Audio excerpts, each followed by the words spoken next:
Sir, have you come before India? Yes, I've been in India many times for the conferences, but also in 2017, I arrived with the very well-known orchestra of my school, the Zora Orchestra. We traveled to India and performed in the Hindustan Times Summit. And I'm also very pleased to speak here that several members of my school are members of the South Asia Symphony Orchestra, initiated and hosted in India. And what do you feel about our country? I think that Afghanistan and India, as you earlier pointed about our relationship, cultural ties, historical ties. When I'm in India, I always feel at home. I know that for centuries, when the ideas have been moved from north to the south and from south to the north, they've been filtered in Afghanistan, adapted in Afghanistan, and passed further. So we shared historically, musically, culturally, a common history. Even today in Afghanistan, we've got huge monuments of this common relationship, common history. You have just saw the tragic destruction of the Buddhas of Bamyan, which clearly indicates to our deep historical relationship to India. If we come closer to today, even musically today, Afghanistan is much more closer to India than Central Asia or to Iran. We use the same raga and tara system in Afghanistan. Music was always part of my life. I was always surrounded by music. I was born in the family of a very well-known Afghan musician, a conductor and a composer, Ustad Salim Sarmast. So from childhood, our home was filled with music. Many Afghan well-known artists visited our house to learn new pieces from my father. And sometimes I visited the concert that my father was conducting in the audience. And I was always, my ear was always filled with the beauty of music. So I was always surrounded by music, and always music was an important part of my life. But also it's important to know that in our family there were 7 children. 7 children? Yeah. I've got 2 brothers and 4 sisters. But I'm the only person within this family who followed the step of my father and who decided to become a musician. Were your sisters also were participating in music? They loved music. They loved music. Everybody in our family loved music. But my father was a very democratic man. He never pushed us in his way. We had full freedom to select and to choose a path for ourselves. Wow. But the only thing that he was insisting always, it was education. That we should get in education. He was well aware of the importance of education. Okay. Minimum education in our family is a bachelor degree. You know, the Afghan music, the music of your country, what is it? What is the gist of it? And the Western classical music, which you were exposed to when you went to Moscow. So, how do you see at all these schools of music? It's very hard to give a clear description about Afghan music, that this is Afghan music, or this is the pure music of Afghanistan. In Afghanistan, 3 types of music consist the musical culture of my country. The music of the people of Afghanistan, or the folk musical tradition of Afghanistan, which is huge and very diverse. Afghanistan is a multi-ethnic society who speak their own languages, who has their own musical instruments, their musical forms, and their own languages. So we've got the variety of folk music of Afghanistan.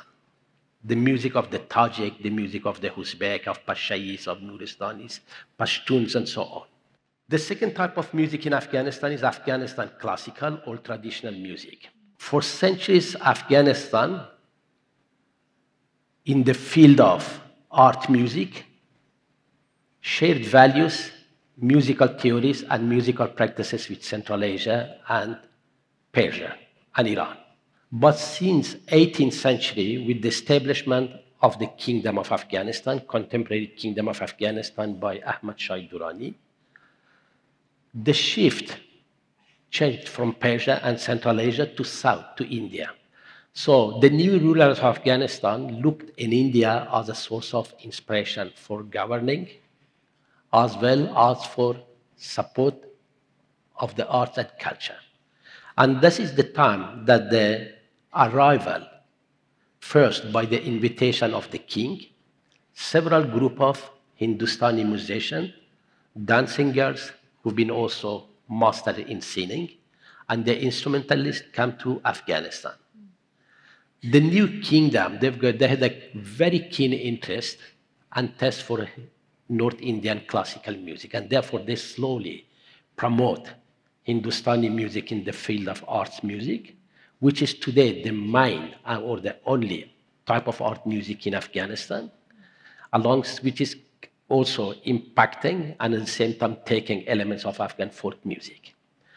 And the third type of music in Afghanistan is Afghan popular music.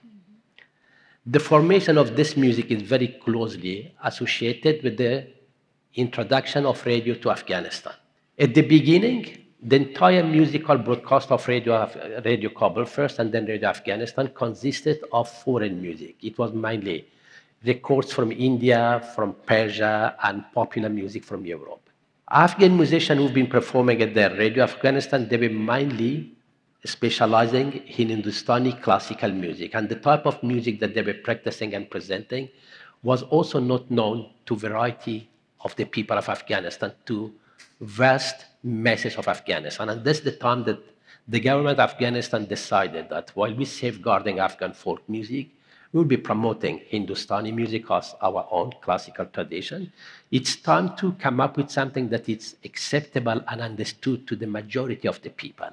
And this is the time that the Afghan music, Afghan popular music, which is a combination of ghazal and Pashto music, come into existence. And this is the type of popular music that today we promote and we use in Afghanistan.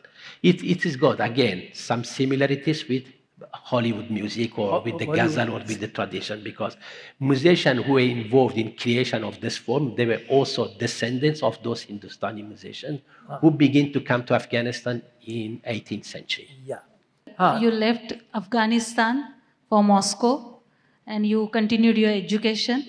And from that point to coming back to Afghanistan, we want to know your whole journey. Yep. I finished my secondary schooling in the only school of music that exists in Afghanistan in 1980s.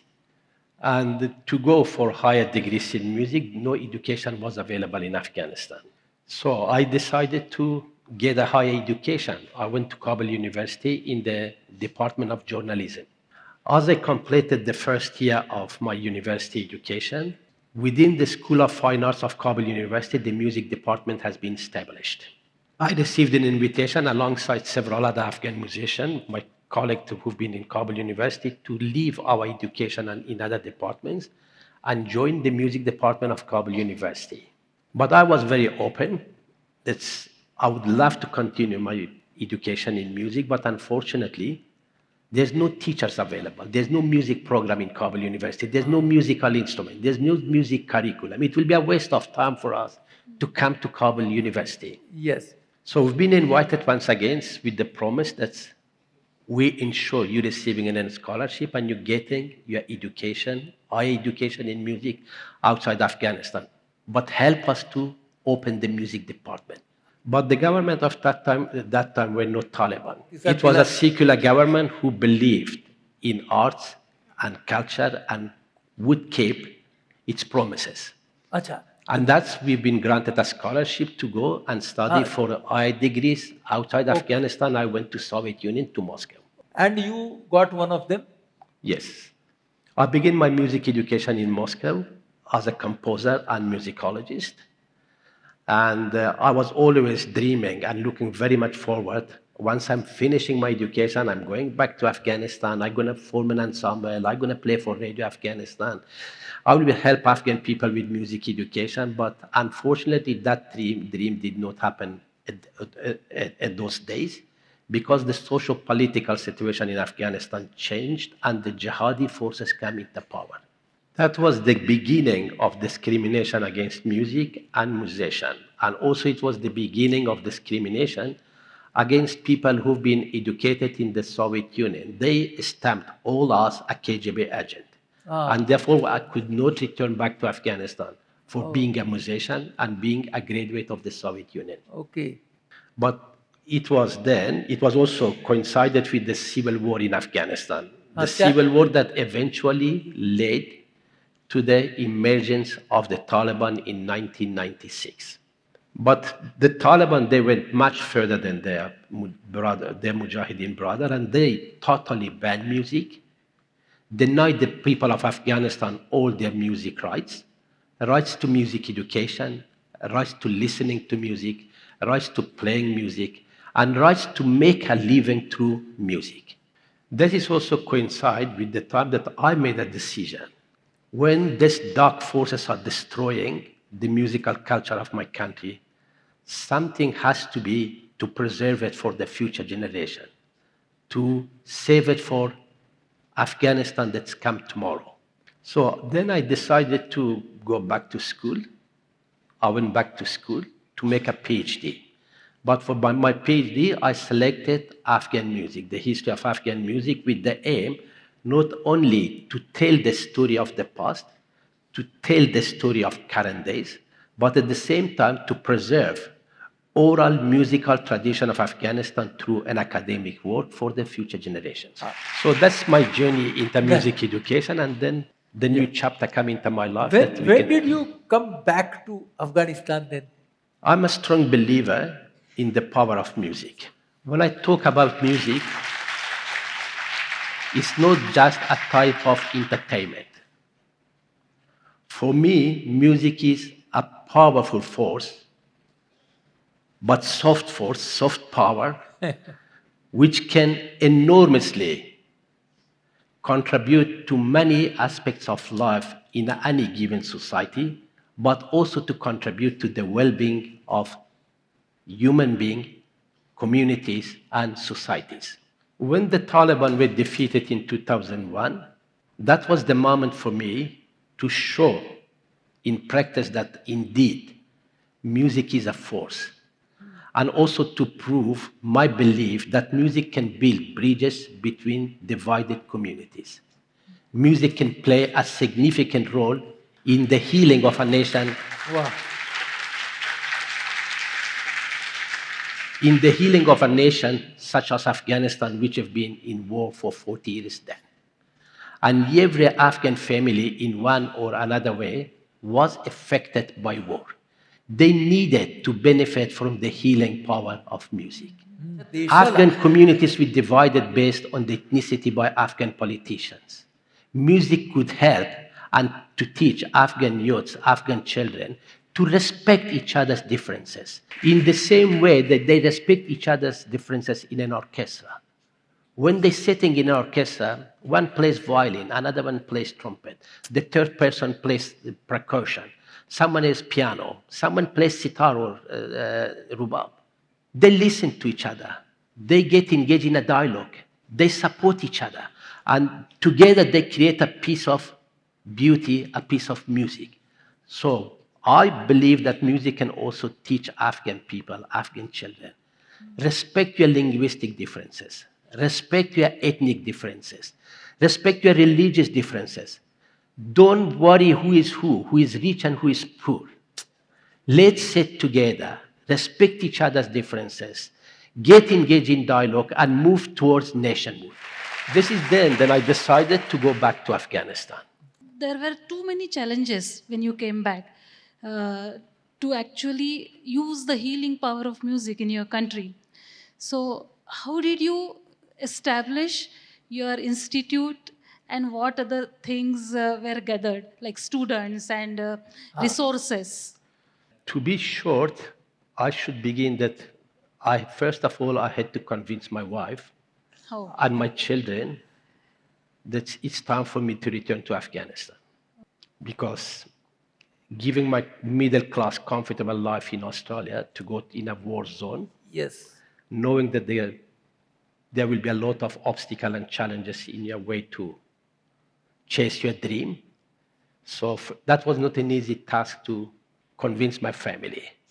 But I'm very grateful to my daughter, who eventually stood next to me and convinced her mother that, "Ma'am, let him go. If you think that he's so dangerous and he won't be able to do anything, he's going to run away and come back here. But if you're not going to let him go, he will be always blaming himself that he could do something for others. He did not do this and did not go for his own selfishness and for the selfishness of his family. Let him go. Let him to try. If you're so worried and scared that he's going to run away, he's going to run away and the problem is solved. But he's not going to blame you or blame me or blame himself. So after convincing my family, I moved to Afghanistan. But then again, I had to convince a government, a post-Taliban government.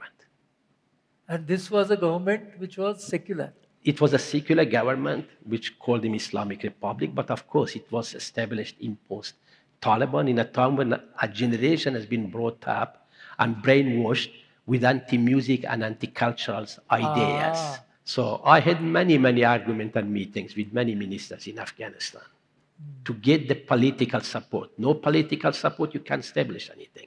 After obtaining the political support, there was no money. How are you going to establish a music school in Afghanistan? How are you going to run it?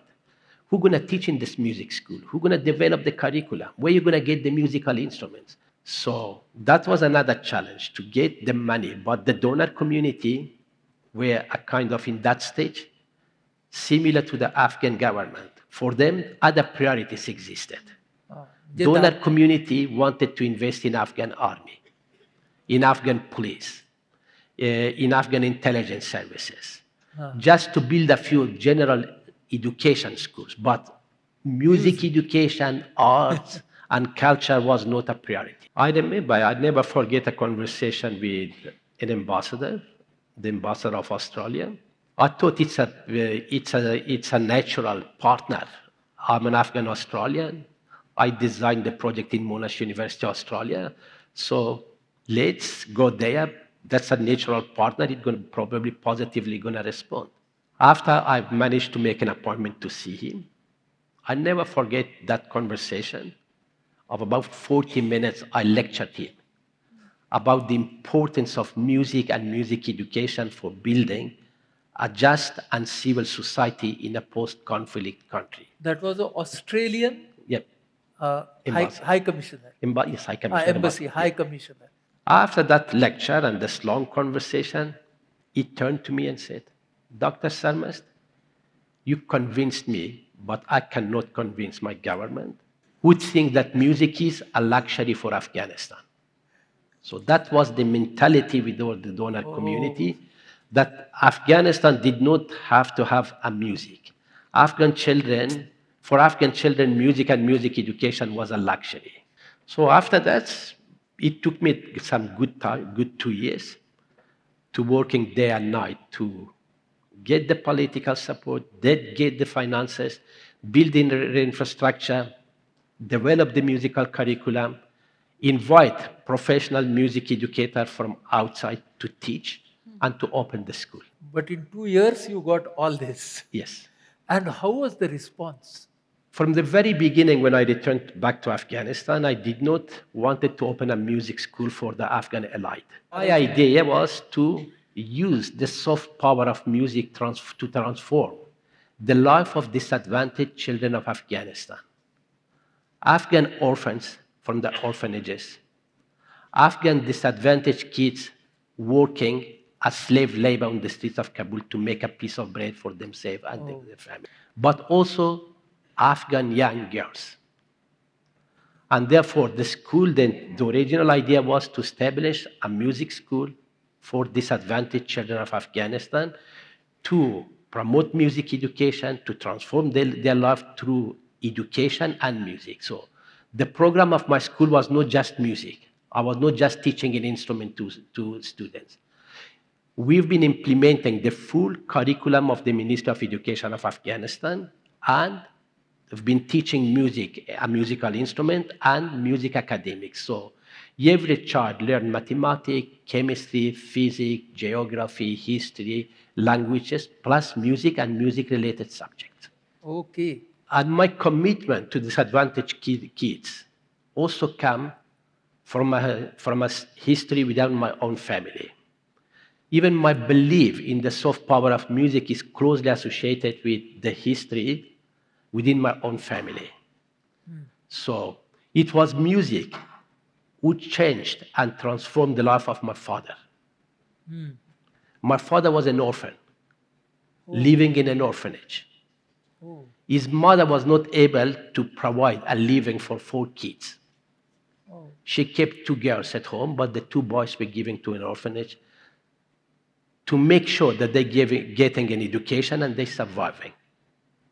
And then, when the first music school in Afghan army was established, they went to the orphanages to get students from the orphanages for the Afghan army music group. My father raised his hand. He went to the music school, but later to face the strong hesitation of his mother. His mother was telling that there was no music maker in our family. You're going to bring disgrace to the entire family. You cannot bring disgrace to the family.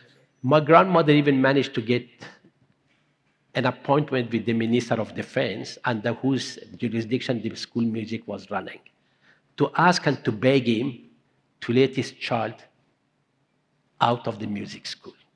Oh. But then the Minister of Defense, who became later Prime Minister and then the first President of Afghanistan, asked the teachers to come and to give a recommendation whether this boy going to make it into music or no. After hearing from his direct teachers that he's got a talent, he's going to make Afghanistan proud one day, then he disagreed with my grandmother and pushed his authority to keep the child in the school. Oh. So that was the music and music education that transformed the life of an orphan with no future to become a superstar of Afghan music, to whose name today Afghan music history is closely linked and tied. That belief took me back to Afghanistan with the same commitment to change the life of the people who were in the shoes that once your father was. Use the same power to change their life. But again, to be honest, in my communication with the Minister of Education, there was some hesitation that it's a wonderful project, Dr. Sarmast, but not only for the orphans and disadvantaged kids. He was right. He said that what's going to happen with other talents of the nation? That's the only music school in the country. You want to keep it just for disadvantaged, but there are other people who do not belong to this group. But they might be also poor or middle class, but what's going to happen with them if they want to come to your school? And that was the time that a compromise was found, that 50% of the school annually will be reserved for disadvantaged children, and 50% will be given to other Afghan talented kids who will be enrolled in the school after a test of musical aptitude. Okay, okay. So you started. I started, the school began very soon to make an impact. I remember I was knocking on the doors, who's going to support this program? No one wants to support it. But once the school began running and began impacting, and the donor community, they saw that, listen, something goes good there, we've been wrong at the beginning. Then they began knocking in my door, offering their support. I remember my conversation with a Denmark ambassador who visited my school. He said that the job you're doing, Dr. Sarmast, in a school, it's more useful to Afghanistan than 10,000 soldiers that we have got here. But also, it was the donor community. Afghan politicians were also very supportive. Afghan community, extremely supportive. But of course, this work, which was in sharp contrast with the ideology of radicalism, Talibanism. From the very first day, they began to resisting and to begin showing their hesitation or to sending messages that you are in the wrong path, you on our way, you are against our ideology, you are against our way of thinking. So Means you better be careful. The resistance also started from the same day. Yeah. I remember there was someone in the Ministry of Education who worked as the religious advisor with a past membership in the Taliban movement.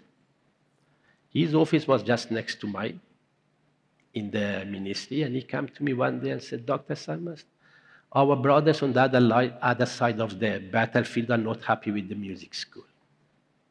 They told me to keep away from that building. And I said, I thought he's joking, and I said, tell to your brothers on the other side of the battlefield that Sarma says, if killing of innocent children makes you happy, you don't have to bother. I'm going to open the gate of school and welcome you to kill everyone. Then in 2-3 days, he came back to me and said, Dr. Sarmas, the message is that they have nothing to do with the student, but your faculty and you. Oh. And I said, now it's getting serious. And I said, I'm responsible for the life of my faculty, and I immediately going to inform the authorities of this message, and I'm going to introduce who is the messenger of this message. This happened, and the school started, and you got very good response from the Community, yes. right, from the community. Yeah.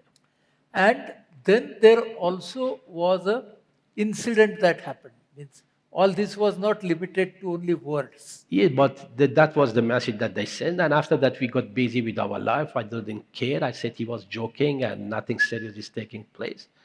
Until 2014, when one of my concerts was the target of a suicide bomber.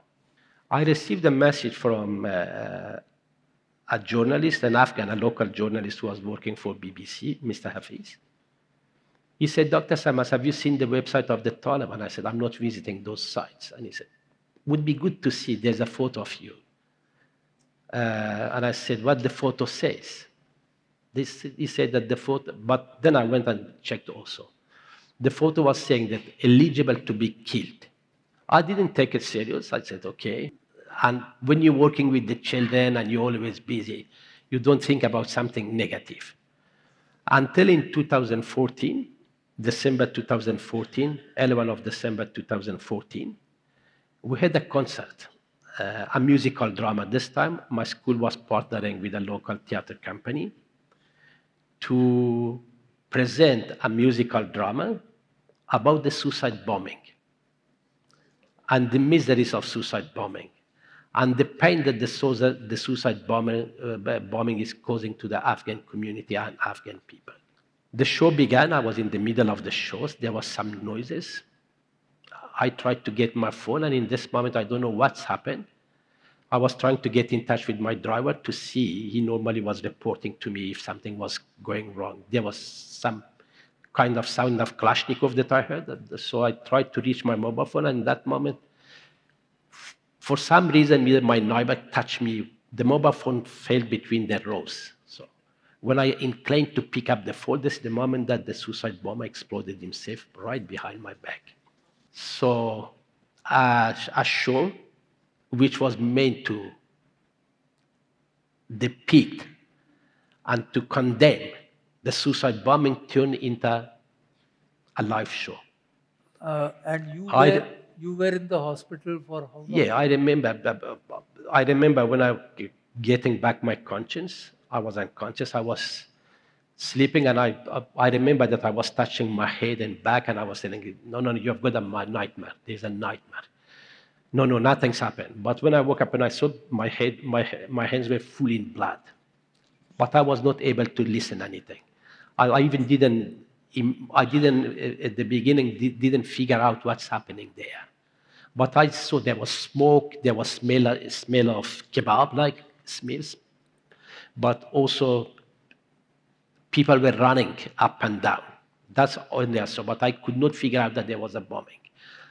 And I tried to make my way back to the lobby of the concert hall. Then I noticed that my legs stuck somewhere and I can't push it. And when I look, I saw that it stuck around the coat of a lady who was unconscious on the floor. Whether she was dead or she was unconscious, I can't remember. But eventually I made my way back to the lobby.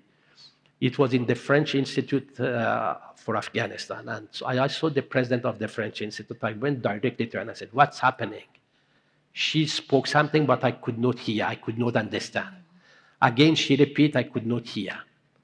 And I did not notice that you're deaf, right? Now you're deaf, you can't hear me immediately. My both here was lost its ability. And then she wrote on a mobile phone that there was a bombing inside of the venue. And that was, to me, I forget about myself. And I said, listen, your kids on the stage. So I ran back to the stage. I rushed back to the stage. And the security forces arrived. They tried to stop me, but it was impossible to stop me. I rushed. They went there. When I went there, I saw that there was some blood around the stage. But when I went to the stage, there was no blood. I saw the musical instruments were thrown all over the stage. But luckily, I did not notice any body or any blood. It was a kind of pacifying. But when I went backstage, I saw that big wave of people are leaving the venue through the backstage. And I saw some of my students, one was a bit taller than others. I asked him, he responded to me, but I could not hear him because I was deaf. Again, I asked him that, is everyone alive? Where are everyone? And he responded, I couldn't hear. But then I saw that some other student, the second one, the third one, and the fourth one, and eventually I went out and my driver came. Then he said, all students are fine. Let's take you to the hospital. Oh. Immediately I was taken to the hospital. I spent a few days there to receive the first. But you continued your school even after this? I did. Yes. The Taliban tried to put us on our knees. They made a big mistake.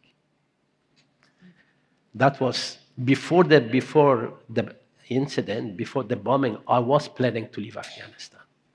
For me, 2014, 2015, my plan was my last year in Afghanistan. I was planning to go back, hand it over to locals and go back. But the suicide bombing made it very clear that the establishment of the music school was the right thing for Afghanistan. It is an alternative for Afghanistan. This is an alternative to the ideology of the Taliban. And that's why they sent the suicide bomber. And then I decided that I stayed the course and I'm going to continue. I remember my wife, when she saw the news, it was all over the media, international media, everyone reported. She called me, said, I'm coming. Enough is enough. You did enough for Afghanistan. Now it's time for you to return back to your family. My daughter, the same ultimatum. And I said to them that, but unfortunately, I already promised that I'm returning back and I stay here. If you're coming to get me out of Afghanistan for good, don't even bother. If you're coming to help me, to be with me in tough moment, I need you. Then I went back to Australia after the medical team allowed me to go because they've been very scared that I had 11 shrapnels on my head. And two of them were very close to the brain. And the doctors were not sure that the air pressure might push the shrapnels in.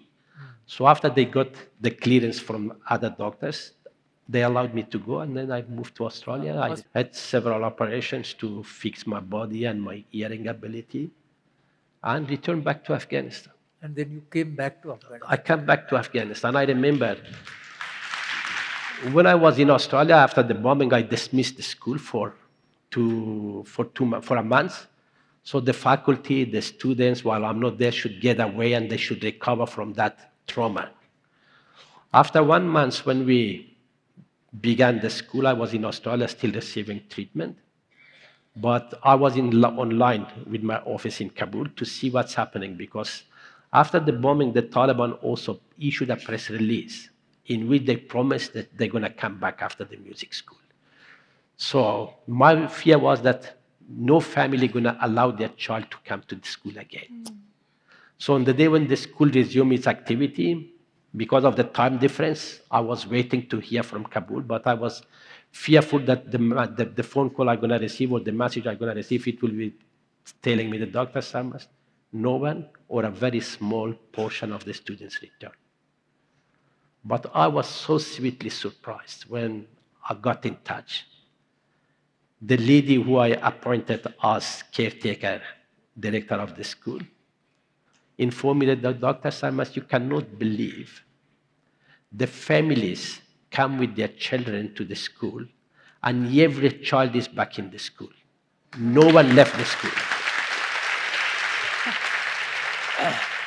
So after that resilience, I could not stay in Australia. Your school was doing very well. You started the orchestra of girls, which was a new thing in Afghanistan.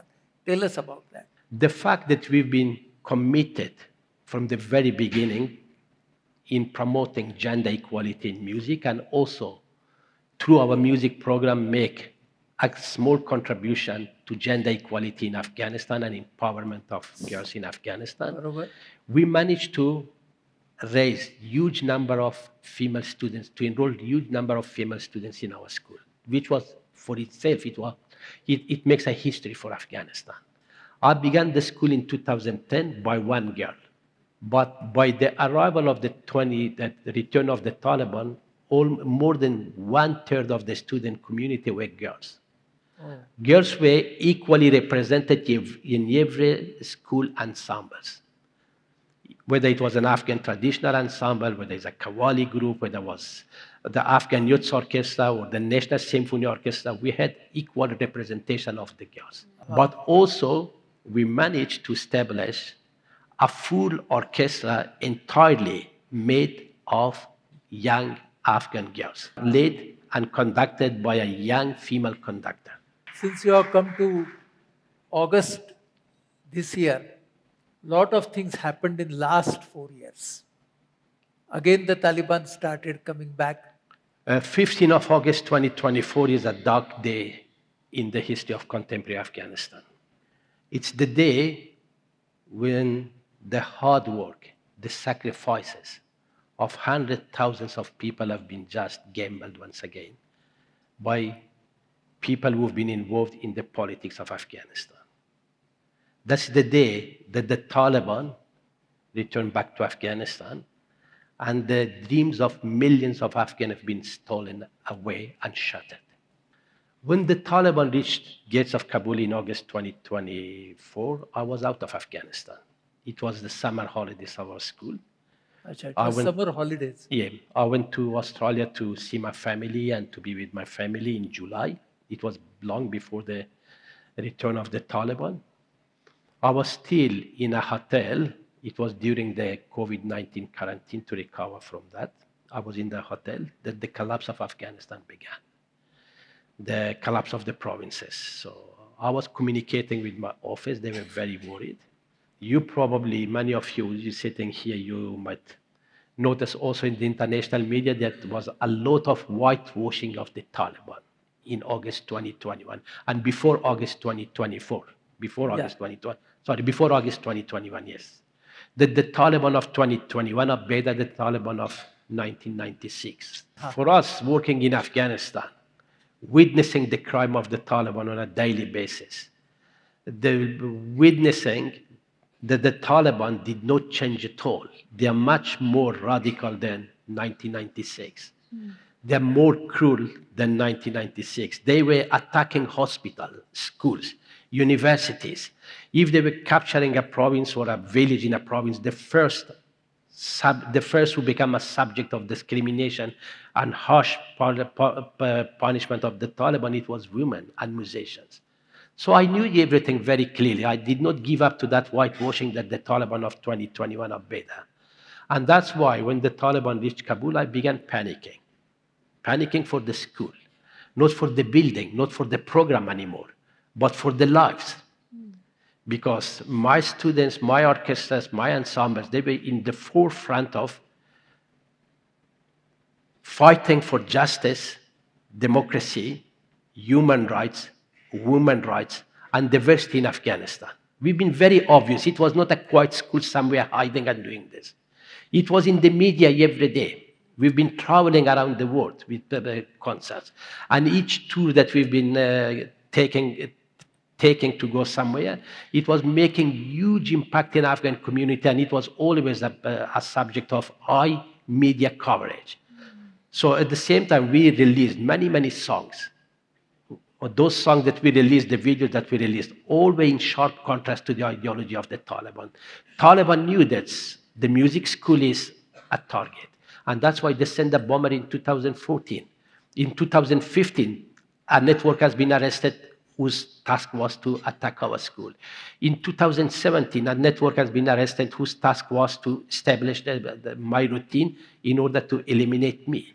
And in 2020, we received a notice from the National Security Advisor of the President's office that the School of Music, or ANIM, is high in the hit list of the Taliban. So knowing all this, past history and the attitude of the Taliban and towards our school, I could not just sit and watch. So I decided to do something to provide safety and security to students, teachers, staff. So I began sending appeals through a huge network of politicians, musicians, philanthropists, law companies, to help us to take our appeals to the head of states. So we reached out to the United States, to Germany, to Canada, to Australia, to UK, to Portugal, to Switzerland. The only country who positively responded to our appeal, it was Portugal. And I consider the only way to get our students into safety and security and to give them another chance, another opportunity to chase their dreams and to be hopeful is to get them out of the oppression of the Taliban. And that's why I did everything to get them out. And with the help of many people from around the world, we managed to take into safety and security 273 people. So many difficulties, so many odds you have been facing for so many years. What keeps you fighting? The smile of a child. The smile of a child. I don't know if there's any musician here who is involved in music education. I witnessed many, many times that handing over musical instrument to a young boy and girl, how much change or difference it makes in their life. I witnessed by they touching a musical instrument, they've been already smiling. This is one reason. That the second issue that was also keep me going is the happiness that my students were getting from the music. I just tell you one or maybe two short stories. In 2017, I traveled to Davos, to the World Economic Forum with the Zora Orchestra.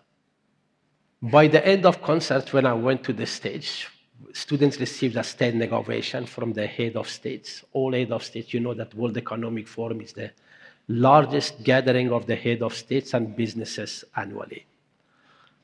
All they were giving a standing ovation to our students, and by the end, when I went backstage to meet my students, there was two girls, young girls, probably 13 or 14 in that time. They were crying, and I could see their tears. I thought they probably missing their families. The tour was for 20 days. We've been traveling all over Europe. I went to pacify them. I hugged them, and I said, "What's happening? Why are you crying? Are you missing your families?" One of them said, "Dr. Sarmast, are you joking?" And I said, "What do you mean? You didn't see what we did for Afghanistan today? Didn't see how much respect we got for Afghanistan today? Did you see that the whole aid of state and all these big businesses have been standing and clapping for us? We are very proud of what we are doing for Afghanistan." I think you have said it all. Thank you. You have said it all. This seemingly looks like an uneven and impossible fight. The guns, political power, and blind faith on one side, and open-minded rationality, creative arts, and spirit of humanity on the other. We as a representative group of the Indians who represent a civilization which has deep connection with you, we pledge our solidarity towards your struggle through the peaceful means of music, to bring transformation of lives and minds. None of us would be able to predict what will be the final outcome, but we know that sincerity and humanity will win at the end. All the best from all of us, and we stand by your cause. Thank you very much.